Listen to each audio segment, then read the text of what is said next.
एक ऐसी love story जहां प्यार से ज्यादा रेड फ्लैग्स, रोमांस से ज्यादा टॉक्सिसिटी और कम्युनिकेशन से ज्यादा मिसअंडरस्टैंडिंग देखने को मिली है। आज बात करते हैं पाकिस्तानी ड्रामा मन मस्त मलंग की, जहां लव स्टोरी कम और फैमिली वॉर ज्यादा चल रही होती है। कहानी शुरू होती है कबीर और रिया की फैमिली से, जिनके दरमियान सालों पुरानी दुश्मनी चल रही होती है, क्योंकि कबीर से बचपन में एक ऐसा इंसिडेंट हो जाता है जिसमें रिया के फादर पर गोली चल जाती है। बस उसी दिन से दोनों फैमिली की दुश्मनी शुरू हो जाती है। हमारे जो शो की हीरो है कबीर, वो बचपन से गुस्से वाला और एग्रेसिव दिखाया गया है। वो हर दूसरे सीन में या तो किसी न किसी को धमकी दे रहा होता है या फिर किसी न किसी पर चिल्ला रहा होता है। कबीर के घर वाले इस इंसिडेंट के बाद कबीर को अब्रॉड भेज देते ताकि कोई और मसला भी क्रिएट ना हो जाए। रिया की फैमिली भी इस हादसे को कभी भूल नहीं पाती। सबसे ज्यादा बदले की जो आग होती है वो रिया की बहन आसमा में होती है और उसका बस एक ही मिशन है लाइफ का, कबीर से बदला लेना है कैसे भी करके।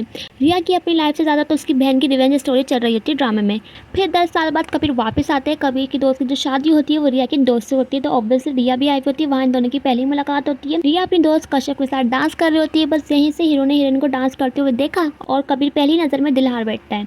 कबीर के दोस्तों को पता होता है ये लड़की असल में रिया है। जब कबीर नाम पूछता है तो रिया का नाम कश्यप बता देते हैं, क्योंकि कबीर रिया से नफरत करता है, लेकिन रिया कबीर को अच्छी तरीके से पहचान लेती है।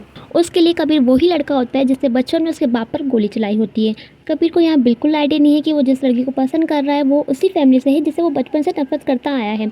और अब सबसे बड़ा ट्विस्ट ड्रामे में यहाँ आता है, कबीर और रिया बचपन के मंगेतर निकलते हैं। दोनों की एंगेजमेंट बचपन में हो चुकी होती है, लेकिन उस इंसिडेंट के बाद रिश्ता टूट जाता है। एक तरफ सालों पुरानी दुश्मनी, दूसरी तरफ बचपन का टूटा हुआ रिश्ता और हीरो का फर्स्ट साइट लव। इस ड्रामे में टॉक्सिक लव स्टोरी से ज्यादा ट्विस्ट है। अब धीरे धीरे कबीर रिया को बहुत ज्यादा चाहने लग जाता है, लेकिन रिया तो उससे नफरत करती है और ऑनेस्टली उसके पास रीजंस भी होते हैं। बचपन का ट्रॉमा, फैमिली रिवाइवल। कबीर को लगता है उससे अपनी लाइफ का सच्चा प्यार मिल गया, तो फौरन जाकर रिया से वो अपने प्यार का इजहार कर देते हैं। अब रिया यहाँ मौके से फायदा उठाकर कहती है कि मेरे घर अपनी माँ को रिश्ता लेके भेजो, तब मैं हाँ कर दूंगी। कबीर अपनी माँ को रिया के बारे में सब बता देता है और उसकी तस्वीर दिखाता है, तो वो एकदम शॉक हो जाती है। अब नॉर्मल ड्रामास में क्या होता है, माँ यही सच बता देती है कि बेटा देखो ये तो दुश्मन की बेटी है, लेकिन नहीं, यहाँ तो माँ रिश्ता लेकर दुश्मनों के घर पहुँच जाती है। फिर क्या होता है, फिर वही होता है, रिया सबके सामने मना कर देती है और कहती है मैंने घर आपको इसलिए बुलाया ताकि आपके मुँह पर मना कर सकूँ।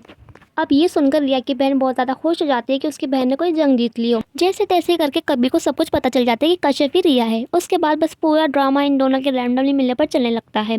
कभी मज़ार पर, कभी रिया के घर, कभी कबीर धमकी देकर रिया को बुलाता है, कभी रिया कबीर पर इल्ज़ाम लगा देती है और हमारे हीरो बिना सोचे समझे सब कुछ मान भी लेते हैं। फिर जैसे हर टॉक्सिक लव स्टोरी में होता है, नफरत धीरे धीरे मोहब्बत में बदल जाती है, लेकिन आसमा को ये बात बिल्कुल बर्दाश्त नहीं होती।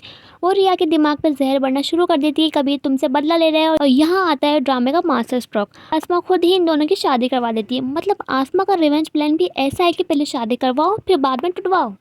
यहाँ मुझे ऐसा फील हुआ कि मैं कोई पाकिस्तानी ड्रामा नहीं, इंडियन ड्रामा देख रही हूँ। हर दूसरे एपिसोड में कोई नया ट्विस्ट, लेकिन रिया अपने बहन भाई की बातों में आकर शादी की रात में घर से भाग जाती है। बस यहीं से drama typical toxic romance mode में चला जाता है। कभी नफरत, कभी केयर। ये लड़का प्यार कम और पोजेसिवनेस ज़्यादा दिखाता है। हर बात पे ओवर रिएक्ट करना, हर सीन में एंग्री लुक देना और फिर उसी को रोमांस बनाकर दिखाना।